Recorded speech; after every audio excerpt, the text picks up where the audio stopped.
the dinner that ended it all. Hey friends, welcome back. If this is your first visit, don't forget to hit subscribe and share this video. It helps more than you can imagine. Let me know your city or country in the comments. I read each one. Now, let's dive into the story. Elena Foster stepped into the Laurel room with her nerves frayed and her pulse racing. Her hands still wouldn't stop trembling.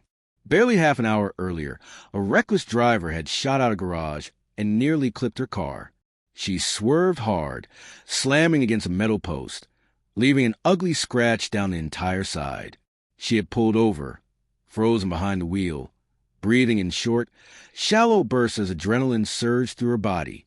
A part of her had wanted to turn around, crawl into bed, and forget this day ever happened. But she knew this dinner couldn't be avoided. The valet's eyes lingered on the damage, sympathy written on his face, but Elena ignored it. She walked inside, her coat damp, her heart heavy. The hostess smiled warmly. "Are you Elena Foster?" Hearing her full name startled her. It had been so long since anyone said it that way. Nathan always used full names for reservations. He claimed it sounded elegant. The thought tugged a bittersweet smile from her lips. She was shown to a table by the window. A glass of wine was already waiting. Nathan's touch. He always handled details like that when it mattered. Elena slipped off her coat, ran her fingers through wind-tossed hair, and sat down. Her lipstick was smudged. Her hands still shook. The outfit she had chosen so carefully now felt all wrong. Around her, the softly lit room buzzed with low conversations and the clinking of cutlery. She felt like she didn't belong, like an intruder from another world. Closing her eyes, her thoughts pulled her back to beginning. Fresh from grad school, Elena had been eager, driven, bright-eyed, and ready to make her mark at the accounting firm. Nathan was already an established client, confident yet approachable. He listened to her without condescension. Meetings turned to coffee, coffee to dinners, and somewhere in between, friendship became something more. Nathan was steady, kind, dependable. He believed in her, cheered her victories, waited for her after stressful presentations, and made her feel truly seen. His proposal wasn't grand, but it was heartfelt. She had said yes without a doubt. Their wedding was simple, surrounded by family and friends who genuinely wished them well. The early years were bliss. Quiet mornings, shared chores, whispered laughter, and dreams of the future. A home, travel, maybe children. Their life was a steady flame. Now, seated at that table, Elena's eyes darted to the time. Her pulse spiked with every minute past 8.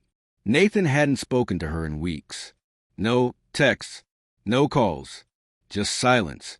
When she'd suggested dinner, she hadn't expected an answer, but he had replied with a single message. "I'll be there. 8 p.m. She didn't even know what she wanted out of this night. Closure? Forgiveness? A final goodbye? The server stopped by, but Elena waved him away. She traced the rim of her glass instead, the weight of her wedding ring pressed against her finger, a ring she now wore only in secret. Her eyes stayed fixed on the door, waiting, or maybe preparing herself for the moment she realized he wouldn't come. Their unraveling hadn't been sudden. It crept in slowly, like frost spreading across a window. She ignored the signs at first, brushing them off as the natural rhythm of marriage. Nathan was still kind, still thoughtful. He made her tea without asking, remembered her omelets. But the spark had dimmed. The routine grew heavier. Then came Logan Cross, a bold, magnetic client leading a massive investment project Nathan was tied to. He was everything Nathan wasn't: reckless, daring, unpredictable. From the first meeting, Logan's gaze lingered too long. His compliments, subtle but deliberate. Their conversations stretched beyond business. He asked about her dreams, her regrets, her needs. At first, Elena told herself it was harmless, but soon she looked forward to his texts, stayed late at the office, laughed at his words longer than she should have. She promised herself it would end, but it didn't. The affair sparked at a conference, a stolen kiss in the parking garage. Coffee dates turned into exchange hotel keys. They made excuses, weaving lies as if the world wouldn't catch on. But Logan wasn't satisfied with hiding. He pushed for more. Late-night calls, extravagant gifts, plans for a future that terrified her. One gift, a silver necklace with a sapphire pendant, came with a note. You deserve more than what you're settling for. Those words burrowed into her. He wanted her to leave Nathan. He was done waiting. On their anniversary, the guilt became unbearable. She skipped breakfast, ignored Nathan's calls, and sat staring at the necklace in her drawer. She decided that night she would end it. Logan had asked to meet before the dinner. Nathan, she thought, would head to the restaurant first. When she arrived at the office, Logan was already there, smug and waiting, holding another gift. We need to talk privately, she told him. Inside the conference room, she finally said the words. It was over. She couldn't betray Nathan any longer. She couldn't live with herself. Logan refused to accept it. He called her a liar, swore he was the only one who truly made her feel alive.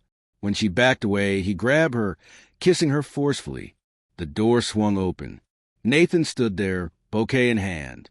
His face went blank, his hands loosened, the roses fell to the floor. The silence was crushing.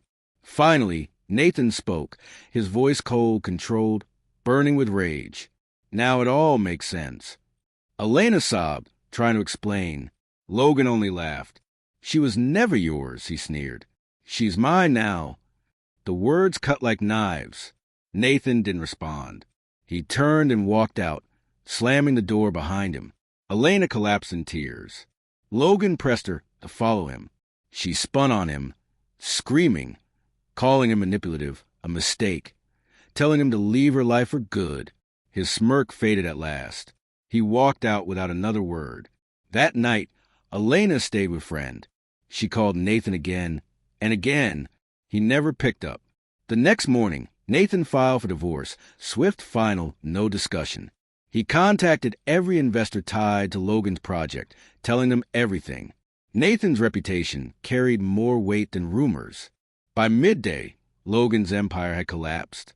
Investors dropped him. His project dissolved. Elena lost everything too, her job, her marriage, her home. Nathan took what he needed, including his love, and left her behind. She reached out one final time, begging to speak with him. After days of silence, he agreed. And so here she was, same restaurant, same table. The clock struck 8. Nathan walked in composed, calm, distant. Elena's throat tightened. "Thank you for coming," she whispered.